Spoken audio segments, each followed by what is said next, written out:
राम राम राम राम राम राम राम राम राम नारायण नारायण। संबंध। पूर्व श्लोक में अपना सामान्य विधान यानी नियम बताकर अब भगवान आगे के 57वें श्लोक में अर्जुन के लिए विशेष रूप से आज्ञा देते हैं। चेतसा सर्वकर्माणि मयि संन्यस्य मत्परः बुद्धियोगमुपाश्रित्य मच्चित्तः सततं भव। चित्त से संपूर्ण कर्म मुझ में अर्पण करके मेरे परायण होकर तथा समता का आश्रय लेकर निरंतर मुझ में चित्त वाला हो जा। व्याख्या। इस श्लोक में भगवान ने 4 बातें बताई हैं। चेतसा सर्वकर्माणि मयि संन्यस्य, संपूर्ण कर्मों को चित्त से मेरे अर्पण कर दे। मत्परः, स्वयं को मेरे अर्पित कर दे।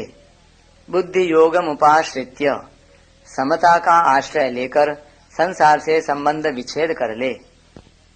मच्चित्तः सततं भव, निरंतर मेरे में चित्त वाला हो जा, अर्थात मेरे साथ अटल संबंध कर ले। चेतसा सर्वकर्माणि मयि संन्यस्य, चित्त से कर्मों को अर्पित करने का तात्पर्य है कि मनुष्य चित्त से यह दृढ़ता से मान ले कि मन, बुद्धि, इंद्रियां, शरीर आदि और संसार के व्यक्ति, पदार्थ, घटना, परिस्थिति आदि सब भगवान के ही हैं। भगवान ही इन सब के मालिक हैं। इनमें से कोई भी चीज किसी की व्यक्तिगत नहीं है। केवल इन वस्तुओं का सदुपयोग करने के लिए ही भगवान ने व्यक्तिगत अधिकार दिया है। इस दिए हुए अधिकार को भी भगवान के अर्पण कर देना है। शरीर, इंद्रियां, मन आदि से जो कुछ शास्त्र विहित सांसारिक या पारमार्थिक क्रियाएं होती हैं, वे सब भगवान की मर्जी से ही होती हैं। मनुष्य तो केवल अहंकार के कारण उनको अपनी मान लेता है। उन क्रियाओं में जो अपनापन है उसे भी भगवान के अर्पण कर देना है, क्योंकि वह अपनापन केवल मूर्खता से माना हुआ है, वास्तव में है नहीं। इसलिए उनमें अपनेपन का भाव बिल्कुल उठा देना चाहिए और उन सब पर भगवान की मुहर लगा देनी चाहिए। मत परह, भगवान ही मेरे परम आश्रय हैं। उनके सिवाय मेरा कुछ नहीं है।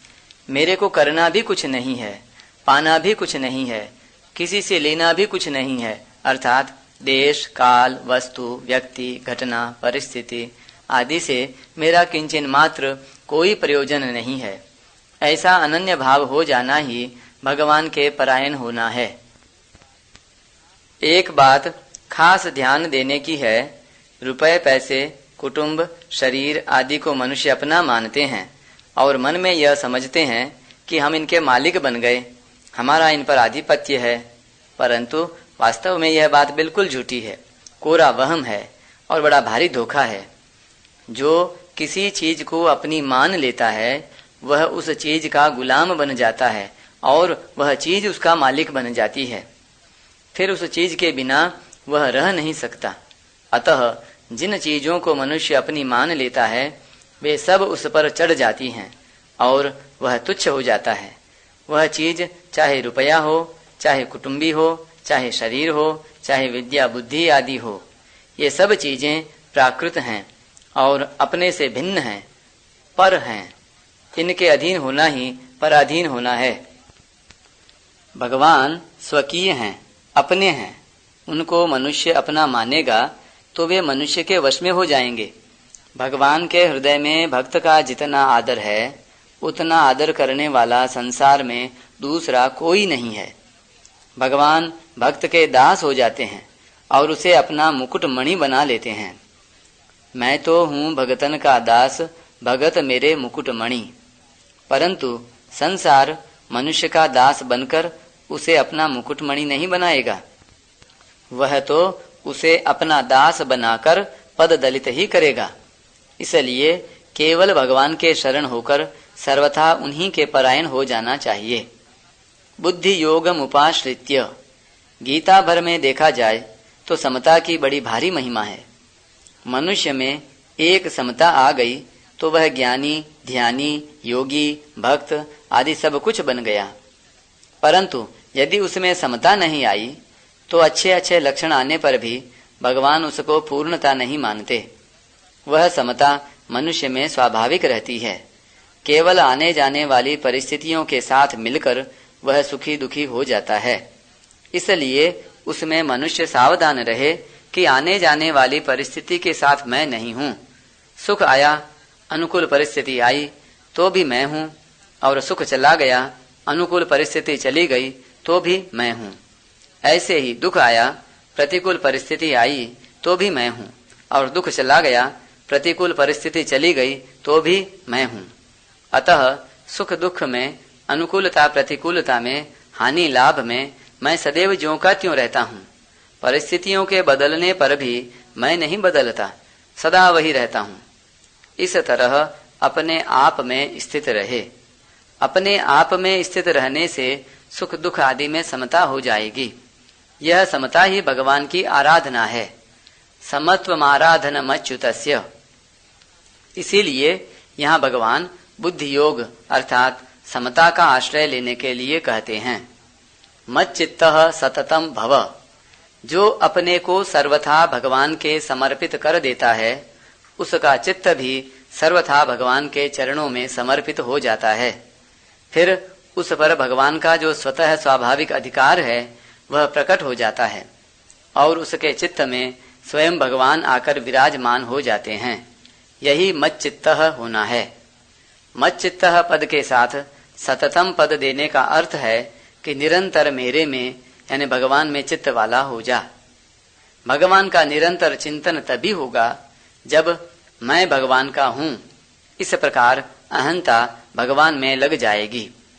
अहंता भगवान में लग जाने पर चित्त स्वतः स्वाभाविक भगवान में लग जाता है। जैसे शिष्य बनने पर मैं गुरु का हूँ, इस प्रकार अहंता गुरु में लग जाने पर गुरु की याद निरंतर बनी रहती है।